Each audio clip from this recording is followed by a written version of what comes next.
Okay guys, I am back. So let me tell you that, so I've got them all filled.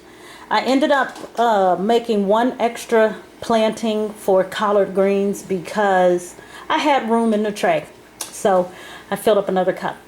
So as I was going into the potting soil, it was getting lower and lower down in the bag, and it was getting difficult for me to get my arm down in the bag to get the dirt out and put it into the little cups. So I ended up just getting a shallow like container and putting the dirt in there and then continuing to fill the cups up. And that worked out really, really well. So the seed packets, after I did all my plantings, I still have seeds left. So I just basically got my Scotch tape and resealed the top of each envelope, and I have plenty of seeds of each of these left over. And so currently the plan is that for these seedlings that we are starting in the February-March time frame, and we're going to transplant them outside in April, the plan is to harvest those in July.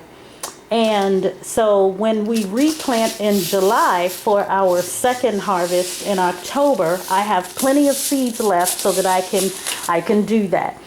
All the research I did on the internet says that you can get 2 harvests in October. Two harvests out of the spring summertime in Ohio. So this is why we are starting here in February. So this is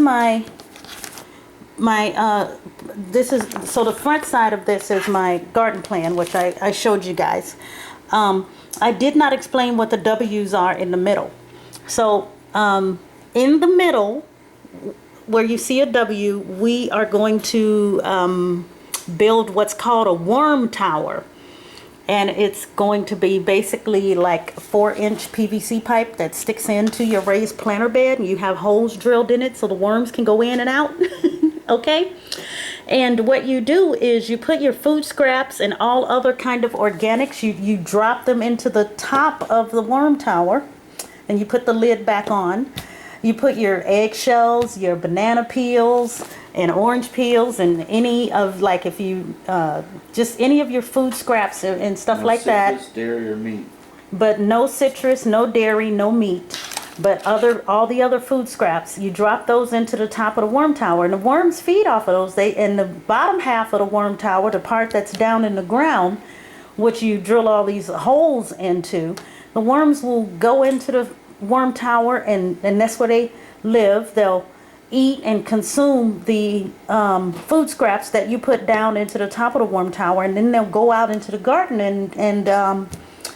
and they will fertilize your garden with their earthworm droppings, which is really makes for good healthy dirt. So that's what the W's are in the middle. And on the back side here, this is my plan for planting based on the types of things that I'm going to plant, when each of them should be planted so that they can all be transplanted outside in late April. So as you can see, these first couple of them, garlic, carrots, and the collards, the kale, and the broccolinis, those are in February. And then next weekend, we're going to plant the onions and the Swiss chard, the green onions and the sweet yellow onions and the Swiss chard.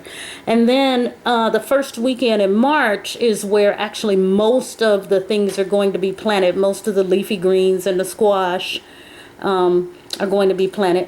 And then the second weekend in March is when we'll start most of the peppers and the green beans. And then the third weekend in March, we will start the herbs and whatnot, spinach, basil, cilantro, and oregano. So then we'll just basically that's the order in which we start these things, because of the growth cycle of the plant. Then they'll all be ready for transplanting outside in late October. So the other thing that I want to show you is this thing here. Pardon the unfinished walls. We are still working on this house that we're flipping. But anyway, this is a baker's rack. but we are going to use this as our grow rack. So once we get the grow lights hooked up, I will show you guys how that setup is going to work. That's probably not going to happen tonight. It'll probably be tomorrow. But I'm going to certainly get the seedlings wet and moisturized and put onto the trays tonight. And like I said, I only have one tray right now, but I'm sure by the time I get to the end of my plantings here, I'm going to have a good 3 or 4 trays of seedlings. So next step is for me to put water in the bottom of this tray so that this dirt can begin to absorb that moisture and start to work on those seeds. And I will put the plastic lid on after I put the water in there so that it will be a nice greenhouse effect going on inside of there. All right, so I will check in with you guys again tomorrow or later in the week when I have more to show you. Thanks.